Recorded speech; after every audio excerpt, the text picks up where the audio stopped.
everybody's game was at like 100%. And all of a sudden, and then it was like, and it didn't stop. Like we had like crazy things going on until the last day of shooting. And then it was over. And then I was like, okay, that just happened. Thank you for taking the time. I also, really quick, I saw that you worked on Inside Llewyn Davis, which is one of my favorite movies of all time. So I was very excited. Really? Oh, yeah. I love that movie too. It speaks to like a very specific, I have one of the actors on Babylon, Jovan Adepo, who plays the saxophone player. It's his favorite movie. I think if you like it, you love it, which is great. I also see you have a lot of guitars in the back, and so that might have something to do with it too. But yes, but okay. So jumping into Babylon, between the party scenes, the massive set sequences, and just the decade spanning nature of the story, is this the most intensive project you've worked on, just in terms of scope? It's the biggest project I've ever done, and it's big because everything is in camera. Damien, he told us first meeting I had with him is like, yes, I wrote that there are 1,000 men on the battlefield, and there will be 1,000 men on the battlefield. They're not tiled. There's no CGI. And what they're wearing is what they're wearing, and the aging is what they're aging. Like, he didn't want to manipulate it. It's all in camera. And so there were a lot. That was the biggest one that had the largest amount of people, but Skid Row had 300. The Wallach party had close to 500 people at one point. I think it might have gone down to like high 300s. And this is a sequence that we shot for over 7 days. So it had to be a lot of those things we had to build because we knew that it was going to be filmed over a long sequence of time. And we had the singing in the rain sequence, 300, in front of that funny fake arc. How do you make, we're not going to find 300 raincoats. And the pool party for Jax, Damien wrote a beautiful, original, epic screenplay. And what's wonderful about his screenplays and about working with him is that he's they read like novels and like wonderful screenplays at the same time, but they're full of depth. And exactly, like, he writes what he wants in the script. It's not like he's like, oh, by the way, everybody at Jack's pool party is going to go in the pool. He scripted that. And so knowing that, it's like that, you're like, okay, that's going to be other things that we have to build. And so there's a lot of building, and that I love building because it gives you absolute freedom, but it also can cost a lot of money, and you have to be time efficient about how you do it. And, but we managed to make it so that we built a lot in-house. I had an incredible crew on this film, and who worked tirelessly, and we were functioning on like adrenaline and like this feeling of like, I know I felt it, and I tried to tell my crew this every day. It was like, I've never had an opportunity like this, and we may never have it again. I just feel like it's an original screenplay. It's not based on prior IP. Like, when is that going to happen again? In the 1920s, in this grand scope. And so I never got an eye roll from my crew. Everyone was like rolling up their sleeves. Okay, like, game on. And it was just like, they worked tirelessly, and just the amount of product and costumes and artistry that came out of my tailor shop and my specialty costumer, and was in the fitting crew, and my assistants, the assistant costume designer, and our supervisor, like, just ideas free flowing, like, everybody was game on. And even the vendors that were outside, like all over Los Angeles, people were into it, and accepting, like, the way in which I wanted specific suits to be tailored. And I brought in like sample suits from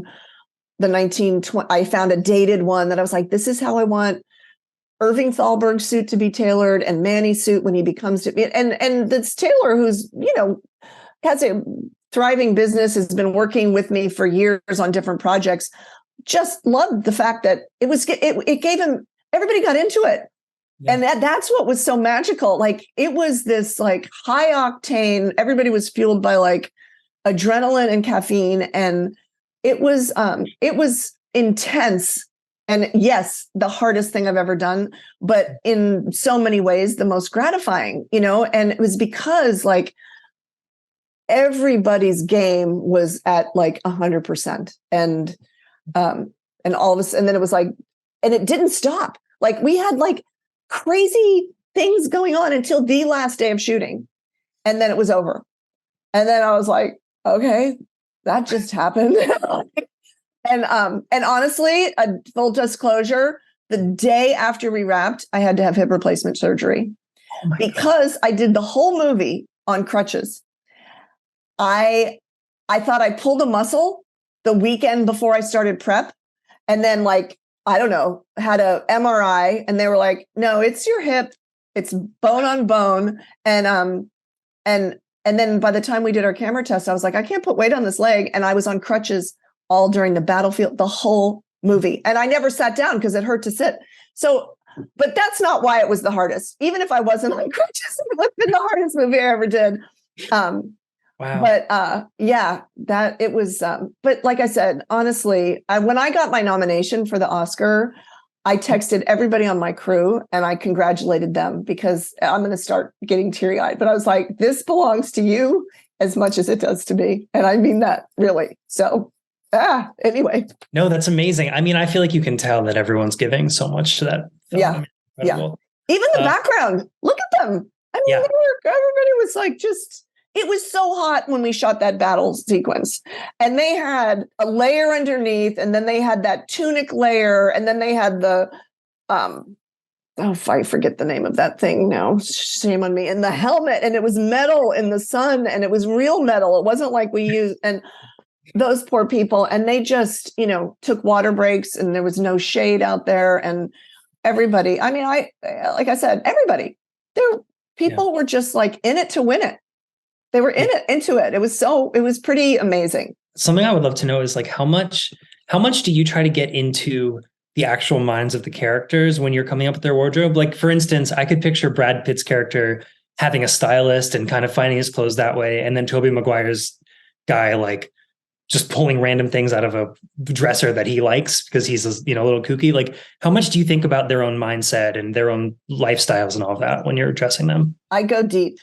Because I think that's ultimately, I think like if you think back on my career, like I think that probably one of the strongest suits consistently throughout that's just how I work is that I'm dressing characters according to the screenplay. And I've been lucky enough to work with directors, a lot of times the writer and director, but these screenplays that are just like so rich and fully formed, including this one. And, but that, it's in the page, it's in the script, like what these characters are. And so when you're reading that, I feel like that's why like Nellie's character or Brad's character, like they're successful. They feel right because I feel like I was trying to channel what the script was telling me about their character. And I go, I have like developed backstories, and sometimes they're in the script and sometimes they're ones that I've gone over with Damien or with another director. But I mean, and I don't think that there were not stylists in those days, but to me, Brad was one of the first movie stars, right? And you have to remember that being a movie star was a brand new thing, like there were Broadway stars, but those were famous in Broadway and perhaps in Europe. But like this worldwide or nationwide fame was so new. And he's one of the first. But where's his background? We learn that he's from the Midwest, and he comes to town, and through that speech, because you've read the script, what it was like when he first got there. And so that transformation that has happened to him in such a short amount of time, and him being kind of like on top of the game, like all of those things informed how I dressed him. And also Damien tells me his character is inspired by Marcello Mastroianni in Dolce Vita. So it's all these layers. And then, the idea for him was that like traditionally and like, it's just, these parties, the men a lot of times wore tuxedos, and let's build Jack tuxedos that I think all of his suits are bespoke. In fact, everything that Brad Pitt wears in the film is made to order. And I think that would have definitely happened at that time. And I think that it was a time that luxurious sportswear was just becoming sort of a thing. And I proposed that to Damien and Brad very early on. I said, I think that wears sportswear instead of like attending set in a suit and tie. I feel like, and it just made him feel like he owned it more, as opposed to being kind of more formally dressed for the occasion. And they both loved that idea. And so we found reference, his inspiration were people like Gary Cooper, early Clark Gable, Jack Gilbert, and there was plenty, and just men's references that I found. And I tried to base it all on things that I found in research, but that were surprising to me, because that's what Damien had asked us to do, was like find research that doesn't look typically like your 1920s, and that sort of speaks to luxury and confidence for him. And so, yeah, I channel, and I do that for every single character, even the day players. Like I have like someone walks in the room and like they might have a line, and like Damien's so good at casting, and the casting was so wonderful in this film. Like a person, like a character actor would walk in the door and I was like, oh, I know what your backstory is. I give every extra backstory. Like that's my jam. Like so yes, you're right. Is that Brad was definitely more bespoke, but I think he had his sweaters and all of his sportswear was handmade for him as well. And yes, Tobey Maguire is definitely more of a deviant. And I wanted to sort of, he had we were going to go one direction with him, and then we decided to go in another way, and just sort of more classic, but that his hair, his makeup, that Heba and his hair that Jamie did was so inspiring. But once at first we're going to put him all in green and kind of make him like green and pallor. And then Damien was like, I think we should, the other choice was this sort of more traditional suit that we built out of this incredible vintage fabric that was this vest. It was, the fabric was like cratered almost. So it was just weird and like kind of off kilter. And that's what we based the vest on. But just having him have that color, which was, we haven't really had a lot of red in the movie except for Margot's opening number. And so it was like, okay, this is obviously, it draws your attention in the same way that her first red outfit did. And so we ended up going with the more traditional silhouette for him with this kind of strange vest underneath, but in a vibrant, in a very particular color. And then it just let the makeup was so, and the teeth, like, and he doesn't, and Damien actually had the beat where the teeth are revealed. Like it wasn't this line, it wasn't that line, it was that. And he has the whole movie in his head. So everything that I'm talking about here, it's all because of Damien.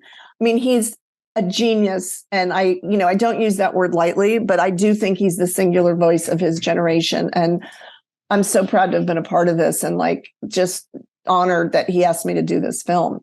But it's all, I can tell you all the ideas and all my methods and all of that, but it really all comes from him, I think. That's amazing. I think that's all my time, but I appreciate it. I'm such a fan of this movie, so I'll be rooting for you guys.